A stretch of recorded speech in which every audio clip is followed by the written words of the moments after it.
All right. Iraq. Iraq just passed a new law criminalizing same-sex relationships. If people of the same sex in Iraq are caught having any relations, they could end up serving as much as 15 years in prison. Gender-affirming care in Iraq and wife swapping have also just been criminalized. You know, it took 21 years after invading Iraq, but Republicans can finally claim mission accomplished. You got everything you wanted, Republicans. Well, I think most of us can agree George W. Bush should be prosecuted for misleading America and Congress in order to launch his illegal invasion of Iraq. But after George W. Bush and Dick Cheney left office, it was generally agreed that it wouldn't be good for America to prosecute the ex-president. And by wouldn't be good for our country, they meant it wouldn't be good for George W. Bush or George W. Bush's vice president, Dick Cheney. I got news for you. George W. Bush and Dick Cheney wasting away in Leavenworth right now, your life wouldn't be any different. It would probably be much better, America. Because those two got away with Iraq, Donald Trump figured, I can get away with stealing an election. And so far, he's figured right. The issue facing our Supreme Court right now, can an ex-president be tried for crimes they committed in the Oval Office? Last Thursday, the 6 conservative justices sitting on the Supreme Court said this question could be the single most important issue they ever decided upon. And that means we should expect a ruling from them any year now. That's just how important they feel this is. They may hand down a ruling this decade or maybe the following decade, but we should hear from them on this very important question sometime this century. If you listen to deliberations, the Supreme Court seemed to agree that Donald Trump can be tried for crimes he committed as president. They mostly agreed an ex-president does not enjoy absolute immunity. But conservatives on the court, of which there is a 6-vote majority, the conservatives indicated they're not particularly concerned about Trump's Washington, D.C. election interference trial, where he ordered his mob to take arms against our government, or they don't seem too concerned about that trial down in Miami, where Trump is charged with violating the Espionage Act. The court doesn't seem too concerned, which suggests Trump's delay tactics are working just like he planned. And most assuredly, Americans will be casting their votes this November without any foreknowledge of a guilty or not guilty verdict. On one side of the oral arguments, you had the lawyer representing the United States government, and that government, of course, would be the one Donald Trump attempted to overthrow. The government, well, that would also be Special Counsel Jack Smith, who wants to continue prosecuting Donald Trump. And the lawyer representing us, the government, and Special Counsel Jack Smith, the lawyer representing all of us before the Supreme Court, was Michael Dreeben. On the other side was Trump's defense attorney, D. John Sauer, who argued Trump can't be prosecuted because former presidents cannot be held accountable for any crimes they may have committed while in the Oval Office. Not in attendance, Donald Trump, who desperately wanted to be there, but Judge Juan Merchan, presiding over Trump's Manhattan criminal trial, wouldn't permit the gastric-distressed Trump to attend oral arguments, which, had Trump appeared, most certainly would have become anal arguments. Yeah, I went there. Lawyers representing the government, that would be Special Counsel Jack Smith.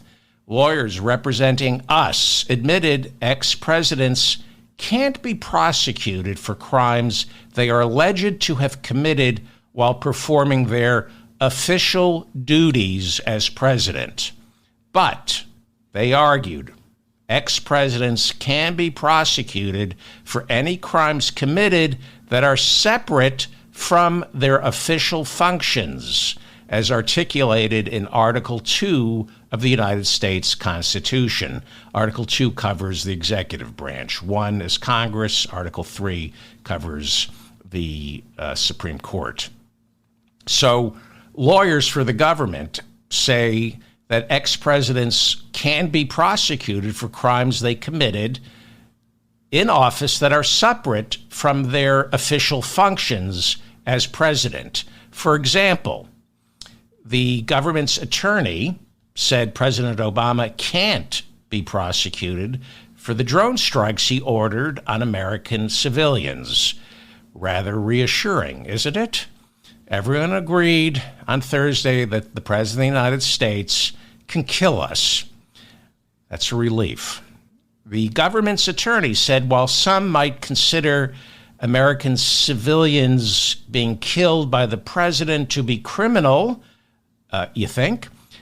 President Obama committed those murders while performing his official duties as commander-in-chief.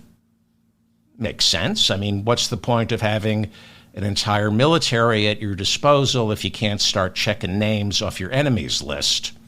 Seems like one of the perks to being president. You get your own chef, a personal valet, and you get to take out all those who done you wrong. President Feldman, shall we work on next year's budget? Can't talk. We're only up to the D's, and that means I get to go after Mr. Delacroix, my 8th grade gym teacher. You might remember in 2011, President Obama ordered a drone strike that killed U.S.-born cleric Anwar al-Awlaki. But it was okay. It was perfectly fine because before going into politics, Obama was a constitutional law professor. So he had what I like to call Article 2 training. He knew what he was doing, killing an American citizen, because he's a trained professional. And later that year, President Obama accidentally killed al-Awlaki's 16-year-old American-born son, but unintentionally. And it was done by a CIA drone strike in Yemen.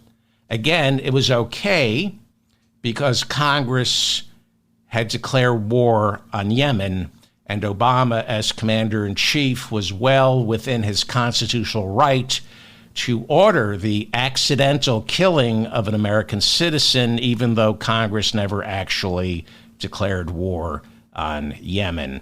But again, it's okay because Obama used to be a constitutional scholar. He taught constitutional law. And if the President of the United States is a constitutional scholar, he doesn't need permission from Congress to indiscriminately bomb what he decides are failed states. You know, Yemen, Syria, Iraq, Somalia, they can all be bombed by America without any permission from Congress if Obama determined they're failed states.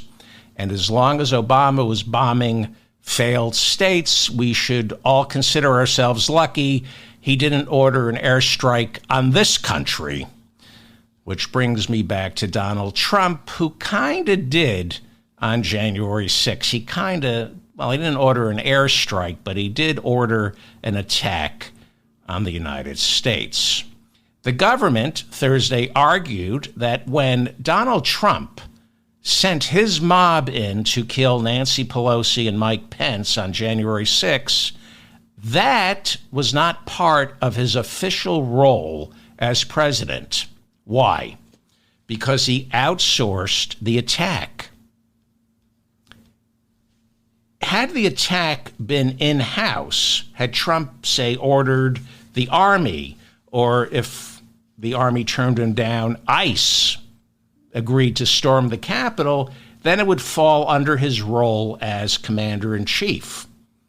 That's the take I get from Thursday's hearings, that Article 2 seems to suggest a president must rely on trained professionals to overthrow the government, not freelancers like the Proud Boys or the Oath Keepers. And when you think about it, it makes sense, because the Proud Boys and the Oath Keepers are not government employees. And if, God forbid, they sprained an ankle, like tripping over a flagpole while bear spraying the Capitol Police, they could sue the government for lots of money. You just can't outsource a government overthrow if you're the commander-in-chief. You got to do it in-house. Donald Trump's lawyer, John Sauer, who spent the 3-hour hearings imagining the paycheck, you got a sense he was just making some stupid argument and thinking about the money, kind of like the same way Melania thought of Hugh Jackman while she and Donald conceived their son. Anyway, Sauer, thinking about the money, argued that an ex-president does enjoy absolute immunity for anything that the president ever did while president. And in order for an ex-president ever to be prosecuted for even, say, a crime of passion like murder committed while he was president, that ex-president must first be impeached by Congress and then convicted by the Senate. Then, and only then, could an ex-president possibly be subject to criminal prosecution. Trump's attorney seems to be suggesting that if the crime was uncovered after the president left office, it would still be up to Congress to impeach and 2/3 of the Senate to convict before that ex-president could ever be subject to criminal prosecution.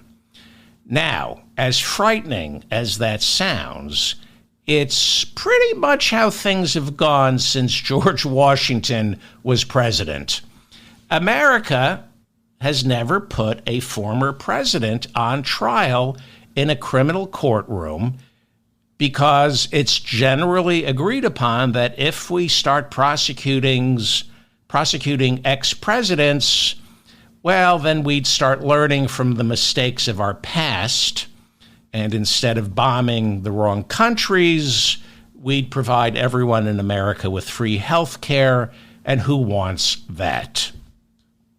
Justice Amy Coney Barrett, a Trump appointee, seemed dubious on the idea of total blanket immunity for ex-presidents. She reminded Trump's attorney that Supreme Court justices, just like the president, are also constitutionally subject to impeachment in the House and conviction in the Senate. Justice Barrett asked if the justices sitting in this room needed to be impeached and then convicted by the Senate before they could be subjected to criminal prosecution for, let's say, bribery. Trump's lawyer answered no, arguing that only a president must be convicted in the Senate before he or she is subject to the rule of law. But Supreme Court justices, he said, can be convicted for a crime like bribery without first being removed from office. Upon hearing that judges can be prosecuted for crimes like bribery, Clarence Thomas and Samuel Alito soiled their robes much the same way their criminal activity, taking bribes for the past 20-odd years, has soiled our courts. But that's for another show. Justice Elena Kagan asked if a president would be immune from prosecution if they ordered our military to help that president stage a coup and take over the American government. Trump's attorney said staging a military coup could be interpreted as an official act of president falling under the president's function as commander-in-chief. He added that, again, Congress would first have to impeach, and then 2/3 of the Senate would have to convict before that ex-president who staged a coup d'etat could be tried. Trump's attorney failed to mention that after a successful military coup, the likelihood of that ex-president being an ex-president, the likelihood of there being a functioning Congress and Senate to impeach and convict, the likelihood of all that falls somewhere between 0 and zilch. Trump's attorney admitted that a president staging a coup would be wrong. Wow, you don't get any more patriotic than that. Yeah. Really putting yourself out there by admitting that a president staging a coup would be bad for the country. Trump's attorney then assured everyone that there are checks and balances already in place to prevent a president from being able to pull off a coup. Yes, and one of the biggest checks and balances for the past 235 years has been the threat of criminal prosecution. That's why no president up until Trump has tried a coup d'etat. The threat of criminal prosecution, which Trump's attorney argues is unnecessary because there are checks and balances in place. Before making it to the Supreme Court, this case was tried before D.C. Circuit Court, where Donald Trump's attorney, same guy, argued that a president could order SEAL Team 6 to assassinate a political opponent. Trump's attorney told the D.C. Circuit Court that, again, it would be left up to Congress and the Senate to decide whether the president should be removed from office for ordering that president's opponent murdered. Trump's attorney told the lower court, before this made it to the Supreme Court, that only after a conviction in the Senate could a former president be subject to our criminal justice system. The D.C. Circuit Court ruled against Trump precisely because of that argument and said there is no such thing as absolute immunity. Then Trump's attorney asked the D.C. Circuit Court how many more months before the November election.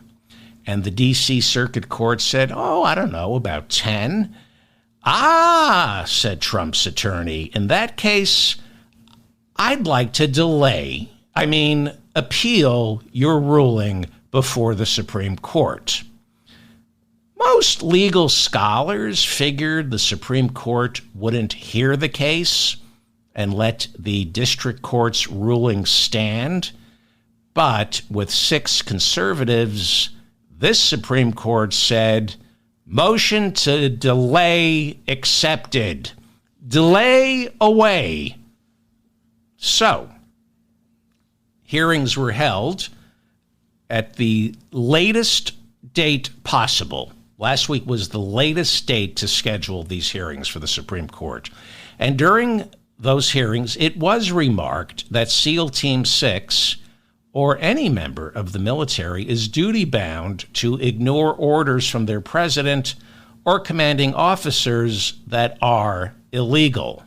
That's why after Julian Assange of WikiLeaks released all those files from Chelsea Manning showing countless war crimes committed by our military in Iraq and Afghanistan, the only individual put on trial for those crimes and convicted was Chelsea Manning for leaking information about our military's war crimes, which I think sends a clear signal to all members of America's military, snitches get stitches.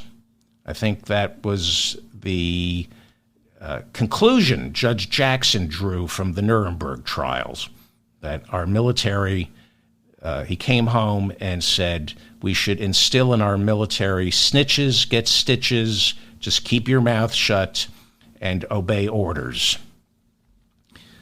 Wow.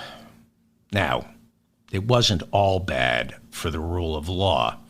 A majority of the justices appeared to concur that an ex-president can be criminally prosecuted for crimes committed while president if those crimes were committed performing unofficial acts unrelated to the executive branch.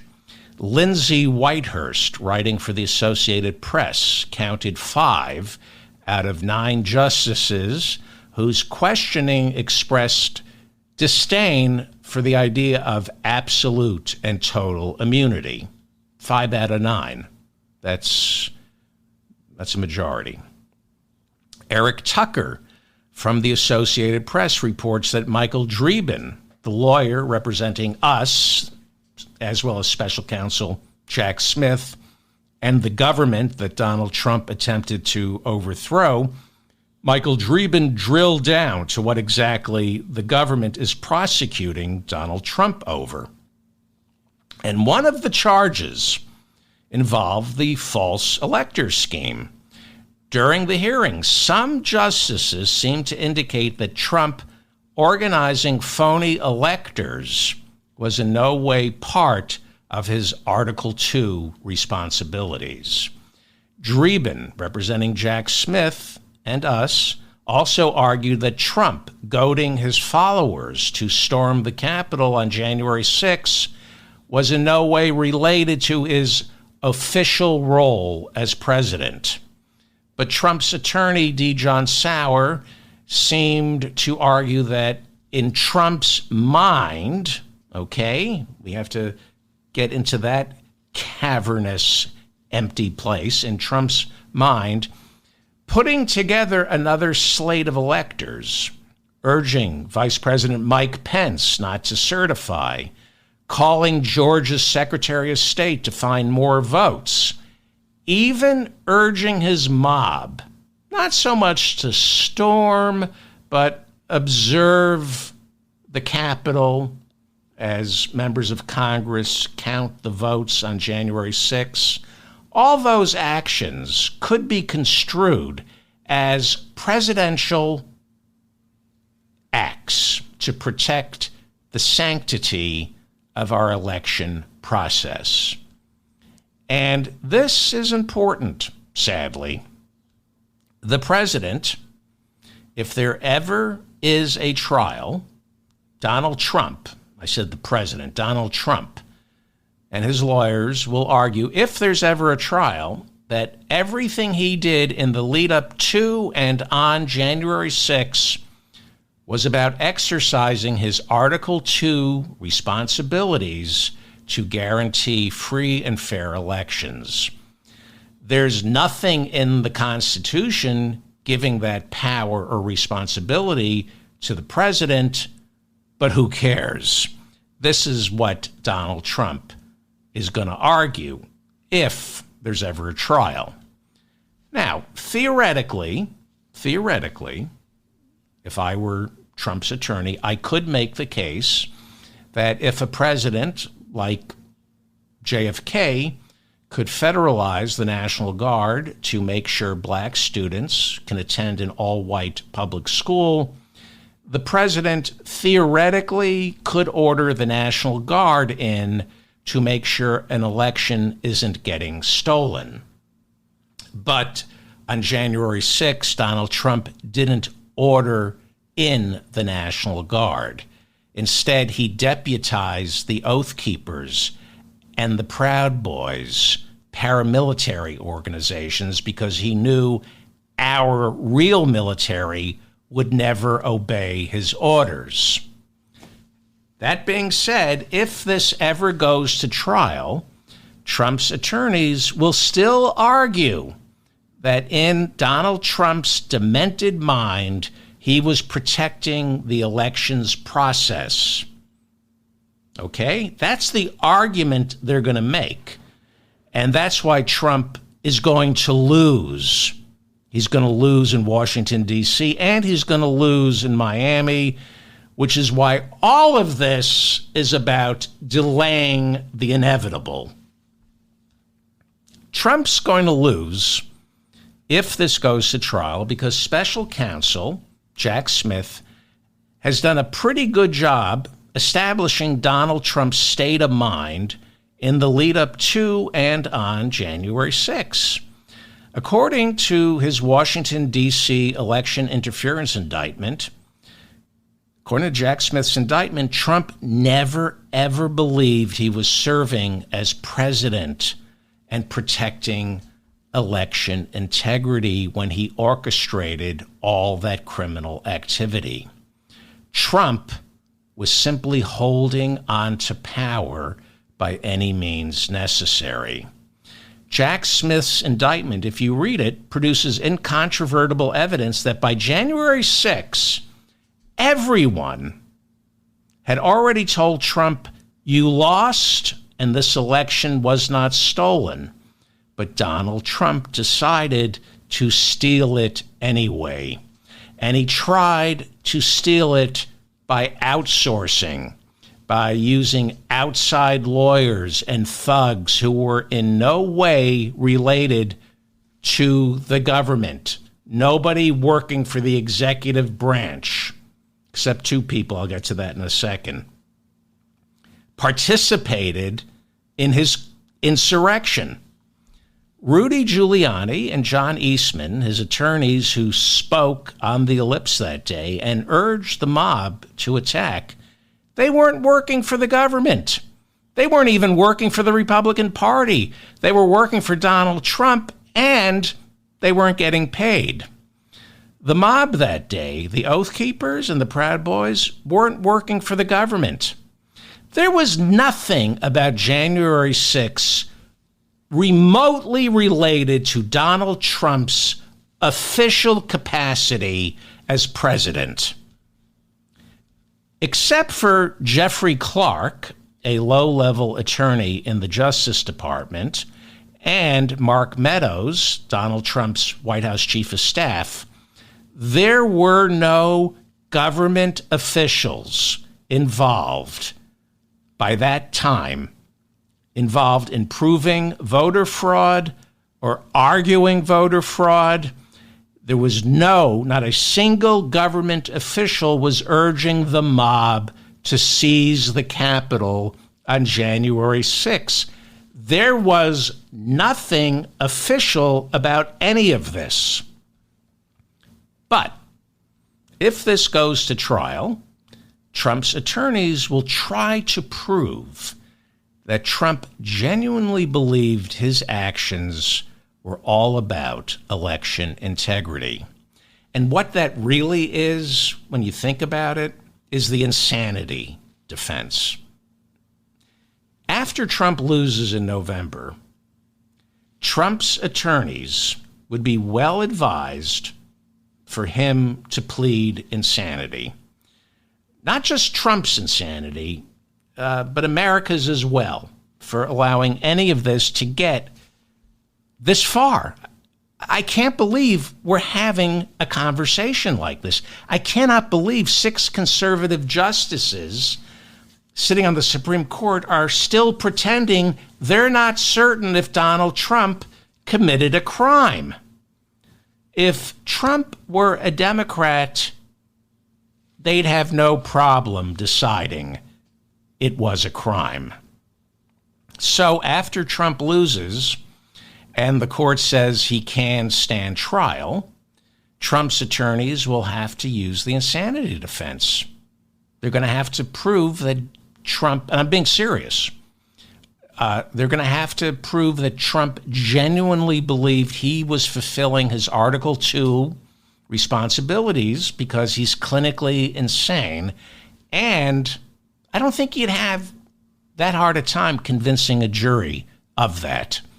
I think we can all agree that Donald Trump is clinically insane. But while Trump is a nut job, we also know he didn't believe any of that. Even through the fog of his insanity, he never believed what he was saying, because nobody in the executive branch would help him. Everyone in the Justice Department, save one, Jeffrey Clark, told him he lost. Even Mark Meadows, his chief of staff, is now cooperating with Jack Smith and is prepared to testify that he told Trump he lost. Meadows says, in the lead up to January 6th, Meadows said, I've gone over it and you lost. But Meadows still helped Trump try to overturn the election results, which is why he's on trial in Fulton County, Georgia, and it's why he flipped for Jack Smith in the Washington, D.C. interference case. Nobody except Jeffrey Clark, the low-level Justice Department official who Donald Trump almost made acting attorney general, only Jeffrey Clark told him the election was stolen. And that's why Trump sought outside counsel from Rudy Giuliani, Sidney Powell, and Jenna Ellis, John Eastman, Kenneth Chesebrough, who were not employees of the Justice Department, and all of them have either had their law licenses suspended, taken away, or it's pending. Nobody who worked in the executive branch except for Jeffrey Clark, the attorney, the Justice Department attorney who thought he was going to become acting attorney general. Nobody told Trump the election was stolen. Chris Krebs, who was in charge of election integrity for Homeland Security, told Trump in December of 2020 this was the safest, most secure election in American history. So Trump fired him. Bill Barr, Trump's attorney general, told Trump in December of 2020 there was no evidence of voter fraud. He used the term BS. Trump threw a temper tantrum, so Barr resigned. That's how we know this was all about overturning the election results, staying in power, and not election integrity. And insanity. I mean, there's no question Trump is insane. But even with the insanity, he was not investigating voter fraud. None of the hundreds of millions of dollars he raised for the Save America PAC went towards anybody who was supposedly investigating voter fraud. Again, I cannot stress this enough. Only 2 employees of the entire executive branch, when Donald Trump was president, only 2 employees of the entire executive branch were willing to assist Donald Trump after the 2020 election. They were his chief of staff, Mark Meadows, and Jeffrey Clark, a low-level attorney in the Justice Department who thought Trump was going to name him acting attorney general. Those 2, Mark Meadows and Jeffrey Clark, both indicted in Georgia and were named as unindicted co-conspirators in Jack Smith's Washington, D.C. election interference trial. Mark Meadows has flipped.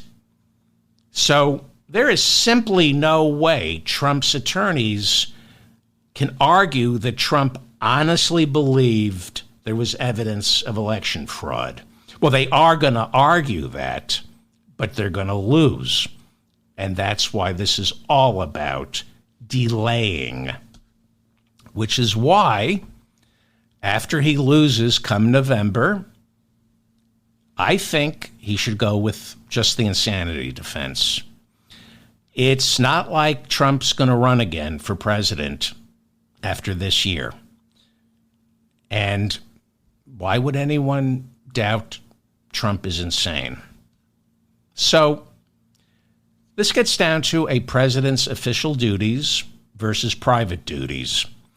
Charlie Savage and Alan Fuhrer, writing for the New York Times, suggested that the Supreme Court, because there are 6 conservatives, might actually rule that Trump, when he was urging Mike Pence not to certify on January 6, or ordering his Justice Department to find voter fraud, even though they were telling him none existed, those activities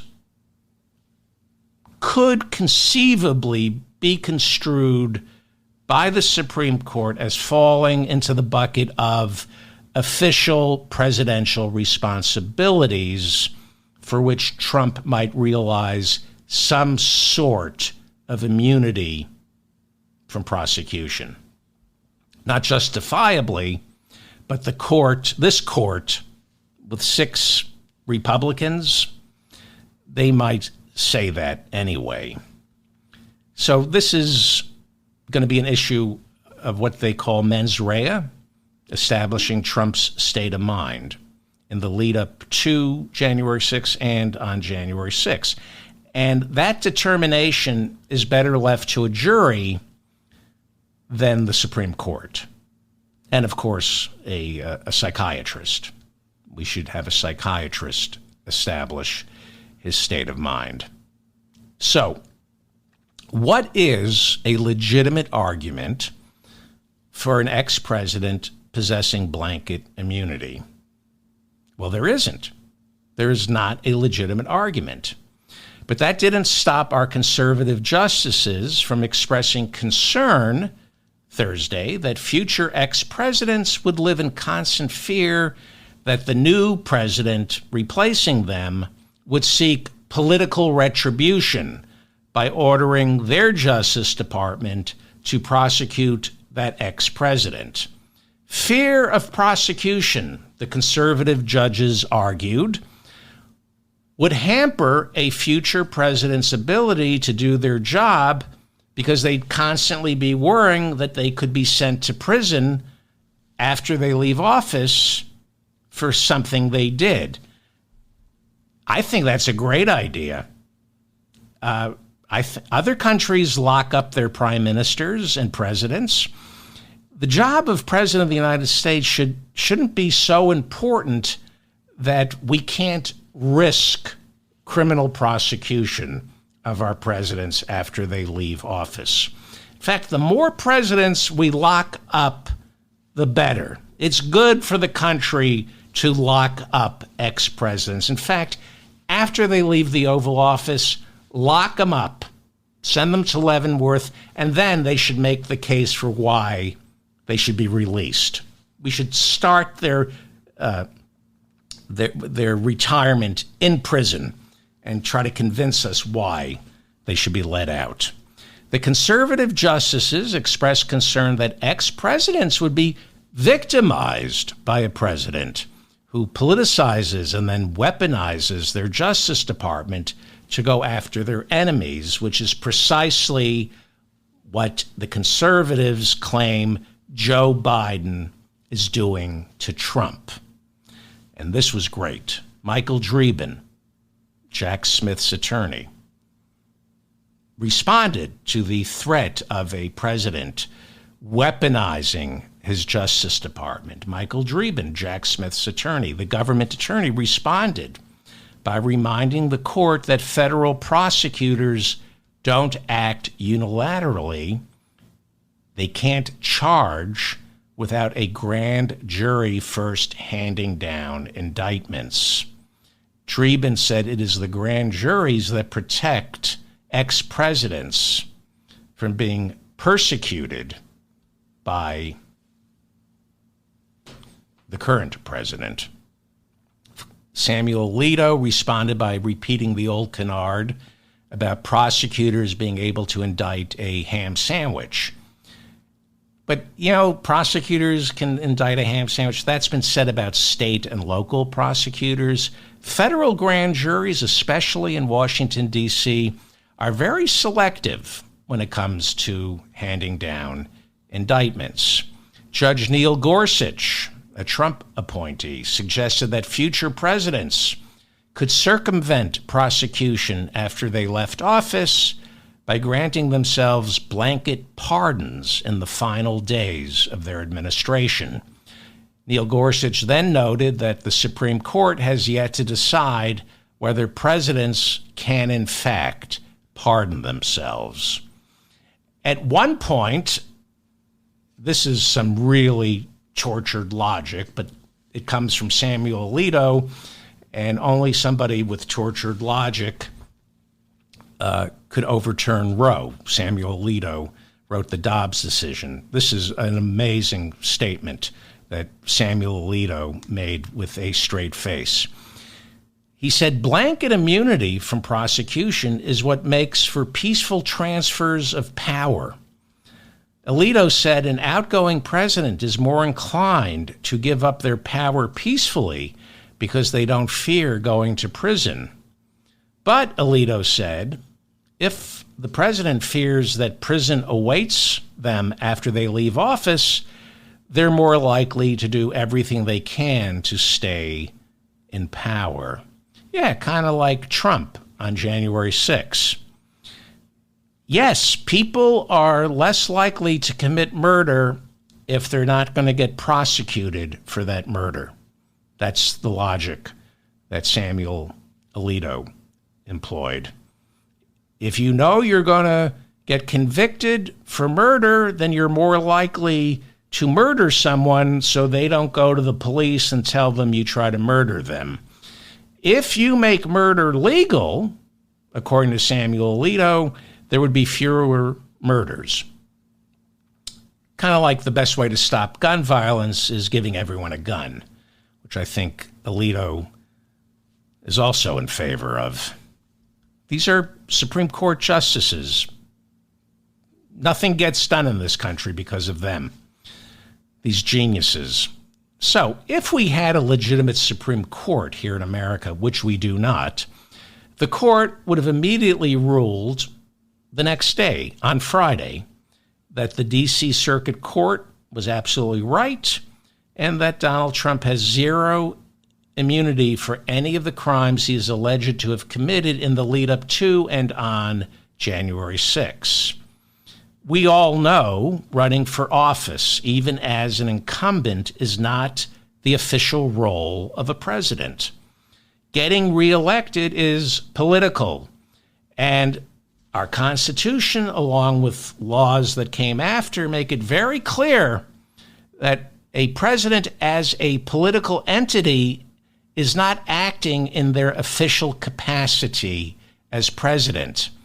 It's why a president is not allowed to campaign inside the Oval Office. It's why a president has to use a separate office to solicit donations. It's why presidents, up until Donald Trump, are forbidden from making re-election speeches inside the White House. Presidents are not allowed to invite donors on tours of the White House. They are not allowed to accept campaign contributions or hold fundraisers inside the White House because running for president is separate from the constitutionally defined role of president. The Hatch Act, passed in 1939 during the Roosevelt administration, mandates that the president's staff or any member of Congress and their staff must maintain a wall between their official duties and their re-election campaigns. But I should mention that the vice president and the president are not covered by the Hatch Act. However, their inferiors are, the people who work for them are, and they can't get anything done without the people who work for them. They're kind of trapped into obeying the Hatch Act. So, what protections are guaranteed to a president and an ex-president? What protections do they have from being prosecuted? It's settled law, actual settled law, that a president cannot be sued in civil court after they leave office for any damages they might have inflicted while carrying out their official role as president. The Supreme Court said so in 1982's Nixon v. Fitzgerald. But that decision also specified an ex-president is in fact subject to prosecution for any crimes they committed while in office. Nixon v. Fitzgerald is very clear about that. But even before Nixon versus Fitzgerald, it has always been assumed that former presidents could be criminally prosecuted for things they did in the Oval Office. That's why Gerald Ford felt the need to pardon Richard Nixon. President Ford then, after the pardon, was ordered to testify before the House Judiciary Committee, which held hearings to determine whether Ford's pardon was in any way the result of a deal that he had struck with Richard Nixon. Now, try to imagine today, this was 1974, try to imagine today a president agreeing to testify before the House Judiciary Subcommittee. Again, it was a little different back then because Ford was, it would be difficult for Ford to turn down the subpoena from the House Judiciary Subcommittee. I don't even know if he was subpoenaed. It might have been voluntary. He was never elected vice president or president. After Vice President Agnew resigned and pled nolo contendere on charges of corruption, Gerald Ford was nominated for vice president and then confirmed by the House of Representatives. So Ford at the time was not duly elected as president, and he was not duly elected as vice president, so he lacked political authority to ignore a congressional subpoena. I suspect that had Ford been elected vice president alongside Richard Nixon, he could have refused to testify about that pardon. So, can a sitting president be criminally prosecuted while still in office? No. A sitting president cannot be criminally prosecuted. Who says so? Not the courts, the Justice Department. It's official policy of the Justice Department, but it's not a law or a decision established by the courts. It's arbitrary. The Justice Department, which is part of the executive branch, has an Office of Legal Counsel.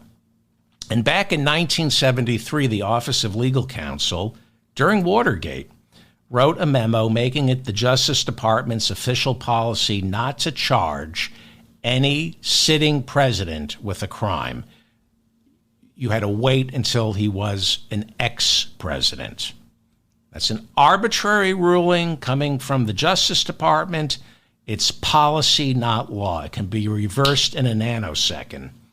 So the courts didn't rule that a sitting president can't be prosecuted. The Justice Department just decided that. You might remember Robert Mueller, in the Mueller report, failed to recommend a criminal prosecution of Donald Trump. But he also didn't clear Donald Trump of any wrongdoing. Why not? Why didn't he recommend prosecution, or why didn't he clear Donald Trump? Mueller cited the memo from the Office of Legal Counsel, and he said, I'm not here to make criminal recommendations. As far as Robert Mueller was concerned, Trump couldn't be prosecuted while he was president. But Part 2 of the Mueller report spelled out precisely how to prosecute Trump for obstruction of justice after he is impeached and convicted by the Senate and removed from office. And Trump should have been impeached after the Mueller report and then prosecuted for obstruction of justice after he left office. And he should be prosecuted for obstruction of justice right now, based on the Mueller report. The second part of the Mueller report clearly shows Trump obstructed justice. If firing James Comey, the head of the FBI, wasn't obstruction of justice, then nothing is. It boggles the mind that Trump got away with firing the head of the FBI because he was getting too close to Trump's collusion with Putin. One interesting historical sidebar from Thursday's hearings, Alito brought up Franklin Roosevelt's internment of Japanese Americans during World War II. And Alito asked, had Roosevelt lived, whether Roosevelt could have been prosecuted after leaving office for the Japanese internment. Kind of a stupid question from a stupid man, Alito. It was the Supreme Court that upheld Roosevelt's internment of Japanese Americans with their 1944 Korematsu decision. So I don't know why Alito asked that. Prosecution of Roosevelt would have been impossible had he lived because of the Korematsu decision. That's Samuel Alito, the genius who overturned Roe. He wrote the Dobbs decision. However, it did get interesting. There seemed to be some historical dispute over the advice Franklin Roosevelt received in the lead-up to his decision to round up more than 120,000 Japanese Americans months after Pearl Harbor and intern them in detention camps. One of the justices, and I don't know who it was because I was listening, but one of the justices suggested that FBI Director J. Edgar Hoover, of all people, J. Edgar Hoover urged Roosevelt not to intern the Japanese Americans. The head of the FBI, J. Edgar Hoover, advised Roosevelt Japanese American citizens were not a national security threat. But Roosevelt went ahead and did it anyway. I thought that was interesting. Michael Dreeben, the lawyer representing special counsel Jack Smith, representing the government that Donald Trump tried to overthrow, Michael Dreeben urged the justices to keep their ruling narrow and focus solely on the indictments. Dreeben argued on behalf of Jack Smith, and he said just to the justices, please focus solely on the case against Donald Trump and do not allow Trump's attorney to smuggle other issues in that would tempt the court to broaden the scope of their decision. Justice Gorsuch, a Trump appointee, indicated he was inclined towards a more encompassing decision, noting that the court here is writing a ruling for the ages. You pompous, self-righteous bore. This is not a ruling for the ages. You can pretend not to be certain as to whether or not a president has blanket immunity, but you're not writing for the ages because the ages already know a president doesn't have blanket immunity. Pretentious prick. One day I'll talk about his mother. I've talked about his mother before. I'll talk about his mother on a future show. The Associated Press notes that Justice Brett Kavanaugh also seemed to agree that how we decide will have lasting consequences. Lasting consequences, kind of like when a teenage girl is held down against her will by a spoiled rich kid threatening to rape her. That has lasting consequences as well, at least for the girl, apparently not for the spoiled rich kid who held her down. Alito concurred, saying this is a very important decision that will have a tremendous impact on the future. This from the same guy who wrote the decision overturning Roe And we all know how concerned he was about the lasting consequences of the Dobbs decision. This is all part of the ploy to delay. This is, wringing your hands. We have to be very careful here and make the right decision. So we're going to take months, if not years, to decide whether or not Donald Trump can be tried for attempting to overthrow the government. This is not an important decision. We all know ex-presidents don't have blanket immunity. We all know that the Supreme Court should have never taken this case. When the D.C. Circuit Court ruled that presidents don't have blanket immunity, the Supreme Court should not have touched this case. Special counsel Jack Smith's attorney urged the court to focus specifically on the immunity that an ex-president is entitled to and the immunity an ex-president is not entitled to as it relates solely to the criminal indictments at hand. So, the Supreme Court should have never taken this, and there should have been a ruling by Friday or today. But because 6 of the 9 justices were appointed by Trump, Bush 1 and Bush 2, if you heard the hearings, you got the feeling that this court didn't hear any alarm bells warning them that our democracy is under threat from the very crimes Trump has been charged with. You sense that as far as the 6 conservative justices are concerned, everything can wait. Don't rush things. So I may be wrong, but from what I heard, from what I'm reading, from what I'm told, it feels like the Supreme Court is going to punt, and that will serve Donald Trump very well if they punt. By punt, I mean they're probably going to remand the case back down either to the D.C. Circuit Court or back to where it originated. They probably are going to send it down to the judge presiding over the Washington, D.C. election interference trial, Judge Tanya Chutkan. And I suspect, to buy Donald Trump time, they're going to ask Judge Tanya Chutkan to parse out what she sees in the indictment as crimes committed while Trump was performing his official duties as president and crimes committed while not performing official duties as president.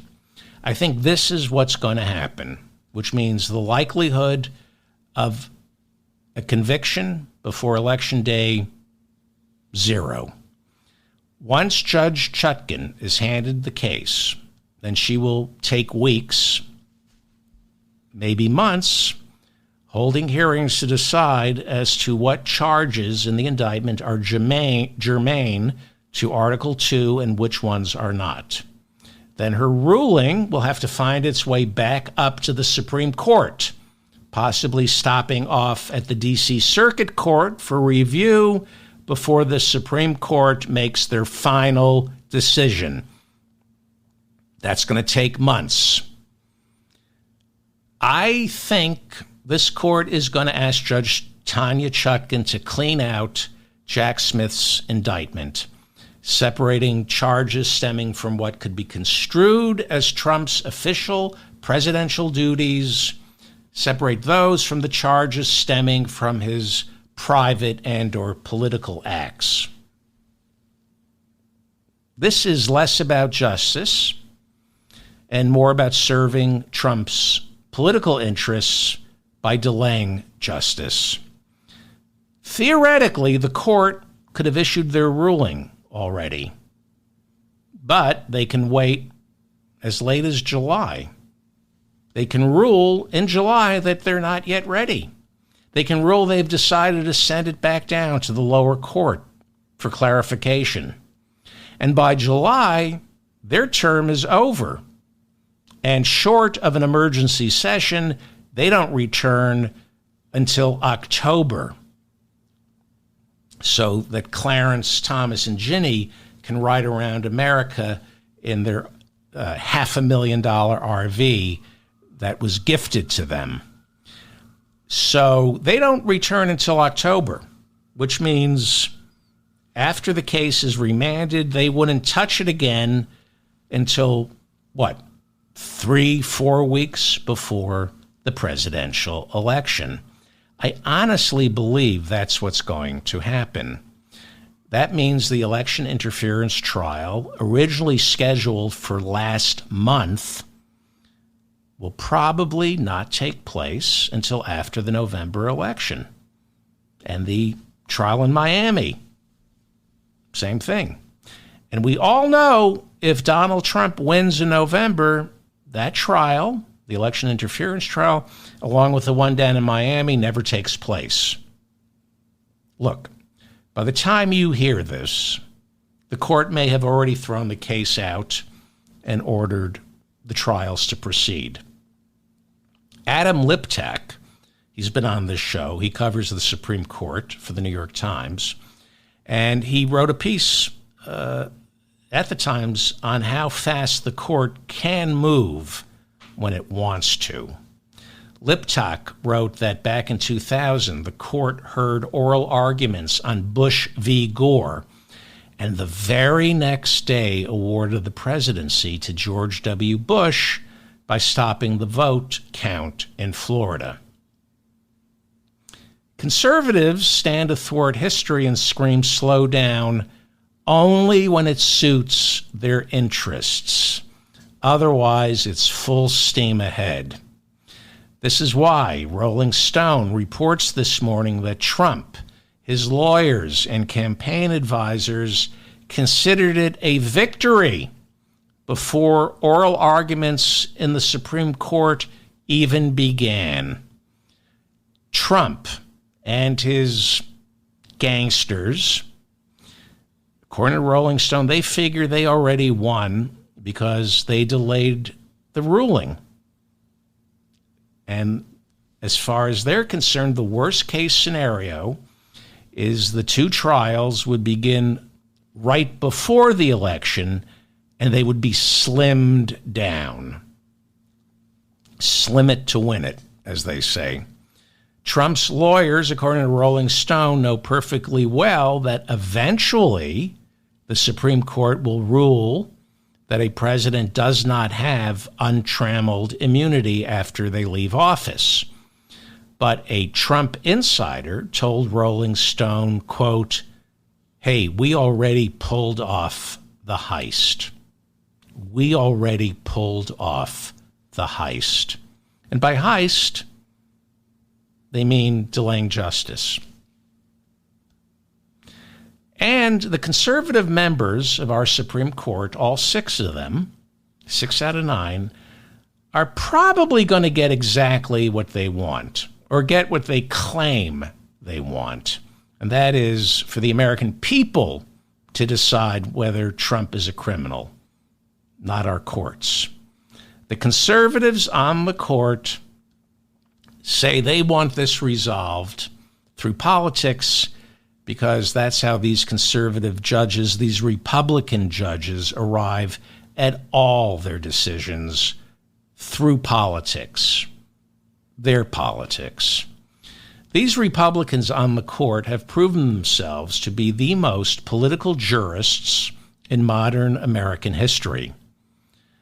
Going all the way back to Scalia, he's no longer there, writing the decision that awarded the presidency to George W. Bush, the Republicans on this court, all 6 of them, used their opinions to inform the law rather than use the law to inform their opinions. And these 6 conservative Republican judges, they like Trump. We know Clarence Thomas loves him. They have no problem with Trump because through all his sloppiness and phony populist rhetoric, they recognize that he quietly services the elite. And these justices, these 6 conservative justices are elitists. They have nothing but contempt for the mob, except the mob that stormed the Capitol on January 6. That mob was their mob. Again, these justices, these 6 Republican justices, can delay Trump's trial until maybe after the election, maybe, or right before it. Either way, though, Trump has to win. Either way. And unfortunately for Donald Trump and this court, heading into November, it's looking like this incredibly conservative court inadvertently handed a political assist to Joe Biden 2 years ago with their Dobbs decision overturning Roe. These idiots on the court, because of the Dobbs decision, may have accidentally handed the presidency to Joe Biden for another 4 years. But Donald Trump insists everything when it comes to overturning Roe turned out perfectly. He's the only one. But Donald Trump is bragging that he appointed the 3 justices who overturned Roe. Here he is making the claim that the best thing that ever happened for the Republicans and this country was overturning Roe. And we were able to do that when we terminated Roe v. Wade. Now, when you look at it and you look at what's happening all over the country now, states are voting. Ohio just voted. All different, by the way. It's tailor-made, and it's really working out well for people. And they're very, very happy. Every legal scholar felt for a long time. For 53 years, they've been trying to do it. Yep, it's working out really well. New national polling from Quinnipiac shows Joe Biden either tied with Donald Trump or moving ahead. But more importantly, that same Quinnipiac poll shows abortion is now more popular than it has ever been. Abortion's popularity, thanks to the geniuses on the Supreme Court, abortion's popularity is at an all-time high. And since the Dobbs decision, there have been more abortions performed after the Dobbs decision than there were before. This spells doom for Donald Trump because he appointed those 3 idiots to the court. Well, the courts are not going to save us. We have to save ourselves. Although they did, it's unfortunate if you're a woman. I don't mean to be glib, but this Dobbs decision may end up saving the country by getting Joe Biden elected. I do believe, thanks to the Dobbs decision, Joe Biden is cruising to a crushing victory in November. And that's because the 6 conservative morons on the Supreme Court may have accidentally saved America. I'm David Feldman, reminding you to stay strong and protect the weak.